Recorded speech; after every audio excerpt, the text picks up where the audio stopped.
Hello friends, I am doctor Pankaj. और आज हम लोग डिस्कस करेंगे कि भाई एमबीबीएस करने के बाद आप कितना पैसा कमा सकते हैं। देखिए, काफ़ी टाइम मैं देखता हूँ कि बहुत सारे बच्चे मुझसे पूछते हैं कि सर एमबीबीएस के बाद हम कितनी सैलरी अर्न कर सकते हैं। ठीक है, और यूट्यूब पे भी बहुत सारे वीडियोज़ हैं। और पर कहीं भी ना अच्छे से किसी भी वीडियो में मैंने देखा है कि ऑथेंटिक इन्फॉर्मेशन कम ही वीडियोज़ के अंदर दिया हुआ है। तो आज जो मेरा जो खुद का एक्सपीरियंस रहा है, मैंने किस तरीके से पैसा कमाया, वो सब भी वो सब भी मैं इस वीडियो में आपको बताऊंगा। तो देखिए, वीडियो शुरू करने से पहले मेरी आपसे रिक्वेस्ट है कि अगर आपको हमारा वीडियो अच्छा लगता है तो इसे प्लीज़ लाइक कीजिए और हमारे वीडियो को शेयर कीजिए। और आप लोग प्लीज़ हमारे चैनल को सब्सक्राइब कीजिए। हमारे चैनल पे अगर आप जाएंगे तो वहाँ पे डिफरेंट डिफरेंट प्लेलिस्ट हैं जिनमें काफ़ी यूज़फुल वीडियोज़ हैं आप लोगों के लिए। और हमारा एक फेसबुक ग्रुप है नीट यूजी गुरु के नाम से, उसको भी अगर आप चाहें तो ज्वाइन कर सकते हैं for latest information and MCQs. तो चलिए शुरू करते हैं। तो भाई, एक इम्पॉर्टेंट जो लोगों के दिमाग में एक बात आती है कि भाई एमबीबीएस तो आपने कर ली, या एमबीबीएस कोर्स ज्वाइन करने से पहले लोग सोचते हैं कि हम एमबीबीएस के बाद एक एमबीबीएस डॉक्टर कमाता कितना है। ठीक है, तो हम लोग शुरू से स्टार्ट करते हैं कि देखिए, एमबीबीएस में जब आप एडमिशन ले लेते हैं तो 4.5 साल तो आप कुछ नहीं कमाते, क्योंकि तब आपकी एकदम पढ़ाई होती है। ठीक है, तो 4.5 साल तक आप पढ़ाई करेंगे। उसके बाद जब आप फाइनल एमबीबीएस का एग्ज़ाम पास कर लेंगे ना, उसके बाद आपकी इंटर्नशिप शुरू होगी। तो देखिए, इंटर्नशिप में क्या होता है, आपको सैलरी तो नहीं मिलती, पर वहाँ जो पैसा दिया जाता है उसे हम लोग बोलते हैं स्टाइपेंड। ठीक है, और ये स्टाइपेंड जो होता है ना, इस पे कोई इनकम टैक्स की पूरी छूट मिलती है। मतलब आपको इस स्टाइपेंड पे कोई भी इनकम टैक्स नहीं देना होता है, क्योंकि इसको एक तरीके से स्कॉलरशिप की तरह देखा जाता है। तो अब ये मिलता कितना है, तो ये 1 साल की आपकी इंटर्नशिप होती है, तो उसमें 12 महीने होते हैं, तो हर महीने स्टाइपेंड दिया जाता है। तो ये स्टेट टू स्टेट और कॉलेज टू कॉलेज ना थोड़ा वेरी करता है। पर एक एवरेज देखा जाए तो लगभग 10,000 रुपये से लेके 25,000 रुपये पर मंथ तक दिया जाता है। मतलब कुछ स्टेट में 10,000 रुपये पर मंथ दिया जाता है। कुछ स्टेट जैसे आसाम में जब मैं था उस टाइम तब 7,000 रुपये पर मंथ दिया जाता था। बिहार में 15,000 रुपये पर मंथ दिया जाता है। ठीक है, एम्स में थोड़ा ज़्यादा दिया जाता होगा। पर ये जो वेरी करता है 10,000 पर मंथ से लेके 25,000 रुपये पर मंथ तक वेरी करता है। ओके, अब सपोज कीजिए कि भाई बच्चे लोग पूछते हैं कि सर हमारी जो है इंटर्नशिप ख़त्म हो चुकी है, अब हम क्या करें।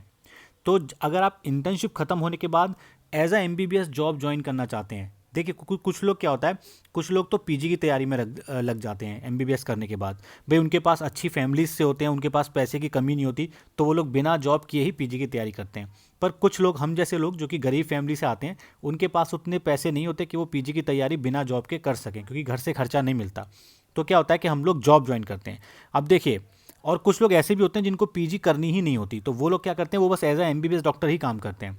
तो एक बार जब एमबीबीएस पास कर लेते हो ना, तो आपके पास दो ऑप्शन रहते हैं। या तो आप प्राइवेट सेक्टर ज्वाइन कर लो, जैसे कि प्राइवेट कोई मेडिकल कॉलेज या प्राइवेट हॉस्पिटल, या फिर आप कोई गवर्नमेंट मेडिकल कॉलेज या गवर्नमेंट हॉस्पिटल ज्वाइन कर लो। ओके, तो पहले हम लोग डिस्कस करते हैं कि प्राइवेट हॉस्पिटल में काम करके या प्राइवेट कॉलेज में काम करके आप कितना कमा सकते हैं।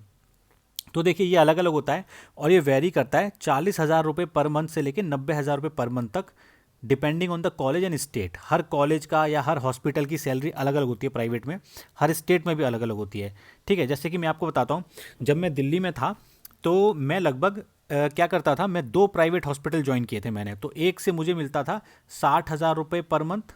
ठीक है, और दूसरे से मुझे मिलता था लगभग 70,000 रुपये पर मंथ। तो इस तरीके से मैं क्या करता था कि सुबह 9 से 5 बजे की शिफ्ट करता था एक हॉस्पिटल में, और फिर उसके बाद रात में नाइट ड्यूटी करता था, जो कि होती थी 9 to 7। वो मैं नाइट ड्यूटी करता था, तो वहाँ मैं इस तरीके से 2 हॉस्पिटल ज्वाइन करके रखा था। तो मुझे कुल मिला के 1,30,000 रुपये की इनकम पर मंथ हो जाती थी। ओके, तो प्राइवेट हॉस्पिटल ज्वाइन करने का यही एक फ़ायदा है, क्योंकि वहाँ कोई ज़्यादातर प्राइवेट हॉस्पिटल ऐसे रूल रेगुलेशन नहीं लगाते कि आप मल्टीपल हॉस्पिटल नहीं ज्वाइन कर सकते। तो आप प्राइवेट हॉस्पिटल में काम करके आप मल्टीपल हॉस्पिटल भी ज्वाइन कर सकते हैं, जैसा कि मैंने किया था। पर अगर आपको पढ़ना भी है तो आप फिर मल्टीपल हॉस्पिटल, देखो 2 जॉब अगर आप ज्वाइन करोगे ना, तो आप पढ़ाई के लिए टाइम नहीं निकाल पाओगे। अगर आपको बस पढ़ना ही है और थोड़ा सा पैसा चाहिए, तो आप एक हॉस्पिटल ज्वाइन कर लो। और वो एक हॉस्पिटल, अगर आप फ्रेशर हैं एमबीबीएस के बाद, आपको 40 से 60 हज़ार रुपये तक की सैलरी स्टेट या कॉलेज के हिसाब से आराम से मिल जाएगी, और उतने में आपका खर्चा बड़े आराम से निकल जाता है। और उसमें 8 घंटे पर 8 घंटे पर डे की ड्यूटी होती है, वो आप कर लीजिए, और बाकी का जो टाइम बचेगा, कुछ हॉस्पिटल में भी पढ़ने का टाइम मिल जाएगा, कुछ घर पे भी मिल जाएगा। तो इस तरीके से भी आप कर सकते हैं। ठीक है, अच्छा, एक कुछ ड्यूटीज़ क्या होती है ना, पर आवर के हिसाब से भी ड्यूटीज़ होती हैं। जैसे कि दिल्ली में मैं जब था, तो वहाँ पे अगर आप आईसीयू में काम करते हैं तो आपको हमें मिलते थे 350 रुपये पर आवर के हिसाब से। ठीक है। तो सपोज़ करो मेरा किसी दिन मैं फ्री हूँ, मुझे कुछ लोग होते हैं उनका कॉल आया कि सर हमारे हॉस्पिटल में आज आप नाइट ड्यूटी कर लीजिए 10 घंटे की। तो मैंने 10 घंटा काम किया और उसका मुझे मिल गया 350 रुपये पर घंटे के हिसाब से। तो मैं वहाँ से एक रात के 3500 रुपये लेके अपना घर आ गया। ठीक है। तो ऐसे पर आवर वाली ड्यूटीज़ भी होती हैं, जैसे कहीं पे वार्ड ड्यूटी होती है, रात में आपको जो पेशेंट जो वार्ड में एडमिट है उसको मैनेज करना है, तो वो आपको 200 रुपये पर घंटा आराम से दे देते हैं। कभी कभी मैंने ऐसा भी किया है कि मैं जब फ्री था तो मैंने 36 घंटे की लगातार ड्यूटी की थी वार्ड में, 200 रुपये पर घंटे के हिसाब से। ठीक है। तो घंटे का जो कुछ सिटीज़ हैं या ऑलमोस्ट हर सिटी में ये सुविधा होती है कि घंटे के हिसाब से भी डॉक्टर्स को ड्यूटी मिल जाती है, एमबीबीएस डॉक्टर को। ओके। तो एक मोटा मोटा देखा जाए तो एक एमबीबीएस डॉक्टर प्राइवेट अगर एक या दो हॉस्पिटल को अगर अच्छे से पकड़ लेता है तो वो 1 से 1.5 लाख रुपए पर मंथ आराम से कमा सकता है। ठीक है। पर अगर आपको ज़्यादा पैसा कमाना है, जैसे मैं कमाता था 1,30,000 रुपये या 1.5 लाख, तो आपको कम से कम 2 हॉस्पिटल्स में काम करना पड़ेगा। ओके, ये है।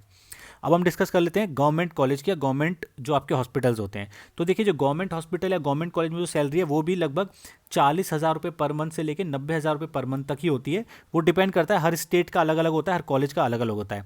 जैसे कि एम्स में जब मैं था 2014-15 की बात है, तो मेरी सैलरी थी 78,000 मेरे अकाउंट में आते थे। ओके। और जब मैंने वहाँ से छोड़ दिया तो मेरे ख्याल से वहाँ पे 90,000 रुपये पर मंथ या 1 लाख के आसपास पर मंथ की सैलरी होगी। ओके। तो और ऐसे ही अगर आप दूसरे स्टेट की बात करें, जैसे आप बिहार या आसाम में बात करें, तो वहाँ लगभग 40 से 45 हज़ार रुपये पर मंथ के आराम से मिल जाते थे। तो ये स्टेट वाइज वेरी करता है। अगर आप दिल्ली के जो कॉलेजेस की बात करें तो वहाँ पे आज की तारीख में 90,000 से 1 लाख रुपये पर मंथ आराम से एमबीबीएस डॉक्टर को मिल जाता है। बट एमबीबीएस का एक दिक्कत क्या होता है, अगर आप गवर्नमेंट कॉलेज में ज्वाइन करते हैं तो वहाँ पे क्या होता है ना, आप मल्टीपल हॉस्पिटल में काम नहीं कर सकते, क्योंकि वहाँ पे अक्सर ये सुविधा नहीं होती है। अगर आप गवर्नमेंट हॉस्पिटल में काम करते हैं तो आपको गवर्नमेंट हॉस्पिटल में भी काम करना पड़ता है। ठीक है। पर ऐसा नहीं है, कहीं कहीं लोग इलीगली बिना कॉलेज को इन्फॉर्म किए चोरी चुपके भी एक दो प्राइवेट हॉस्पिटल में रात को नाइट ड्यूटी कर लेते हैं। हमारे यहाँ पे होता था, आसाम में काफ़ी सारे लोग ऐसे थे जो कॉलेज में भी ड्यूटी करते थे और नाइट में प्राइवेट में भी ड्यूटी कर लेते थे। ठीक है। और भी बहुत सारे स्टेट हैं जहाँ पे होता है, तो पर है वो इलीगल, स्टिल लोग उस तरीके से ड्यूटी करके ज़्यादा पैसा कमा लेते हैं। पर मोटा मोटा देखा जाए तो गवर्नमेंट जो कॉलेज की जो सैलरी है वो अच्छी खासी सैलरी होती है। अगर आप एक कॉलेज भी ज्वाइन करके रखते हैं तो भी आपको 40,000 से लेके 90,000 पर मंथ तक आराम से सैलरी मिल जाएगी। ओके। अच्छा, अब एक बात क्या होता है कि कुछ लोग होते हैं जिनको एमडी या एमएस करनी ही नहीं है, जिनको पीजी डिग्री करनी ही नहीं है। तो भाई वो क्या करते हैं, वो एमबीबीएस की तरह ही अपनी लाइफ जीना चाहते हैं एज ए एमबीबीएस डॉक्टर। तो वो लोग क्या करते हैं कि ज़्यादातर लोग प्राइवेट मेडिकल कॉलेज में जॉब ज्वाइन कर लेते हैं। ठीक है। या फिर प्राइवेट हॉस्पिटल ज्वाइन कर लेते हैं अगर उनको गवर्नमेंट नौकरी नहीं मिलती है तो। वैसे तो अगर केवल आपको एमबीबीएस ही रहना है तो गवर्नमेंट जॉब आपके लिए हमेशा बेटर रहेगी प्राइवेट से, क्योंकि वहाँ पे जॉब सिक्योरिटी बहुत अच्छी रहती है। ठीक है। ऐसा नहीं है, मेडिकल साइंस में तो प्राइवेट सेक्टर में भी जॉब सिक्योरिटी बहुत अच्छी है, पर गवर्नमेंट थोड़ी ज़्यादा बेटर रहती है, वहाँ सैलरी भी ज़्यादा होती है। पर सपोज़ करो किसी को प्राइवेट कॉलेज में ही या प्राइवेट मेडिकल कॉलेज में या प्राइवेट हॉस्पिटल में ही जॉब मिली, तो वो क्या कर सकता है, वो हॉस्पिटल में तो काम करेगा, उसके साथ वो अपनी प्राइवेट प्रैक्टिस भी कर सकता है। जैसे हमारे साथ बहुत सारे लोग थे जो एमबीबीएस ही रहना चाहते थे, तो वो लोग अपना एक प्राइवेट हॉस्पिटल पकड़ लेते थे, वहाँ जॉब करते थे, और जो उनका घर का एरिया, जो उनका गांव नज़दीक होता था, वहाँ पे वो अपनी प्राइवेट प्रैक्टिस करते थे एज अ जनरल फिजिशियन। तो वो भी एक अच्छा ऑप्शन होता है। तो कुल मिला के देखा जाए तो अगर आप एमबीबीएस के साथ पढ़ाई करना चाहते हैं और एक ही हॉस्पिटल ज्वाइन करना चाहते हैं तो आप मान के चलिए आपको 50 से लेके 90,000 रुपये पर मंथ तक की सैलरी मिल सकती है कॉलेज या स्टेट के हिसाब से। बट अगर आप केवल एमबीबीएस की तरह ही काम करना चाहते हैं, पीजी की तैयारी करना ही नहीं चाहते, तो आप 2-3 हॉस्पिटल पकड़ लीजिए, आपको आराम से 1.2 से लेके 1.5 लाख रुपीज़ पर मंथ आराम से आप कमा लेंगे। ठीक है। तो इस वीडियो को यहीं पे एंड करते हैं, और अगर आपको हमारी वीडियो अच्छी लगी तो प्लीज़ इसे लाइक कीजिए, शेयर कीजिए। Thanks for watching my video.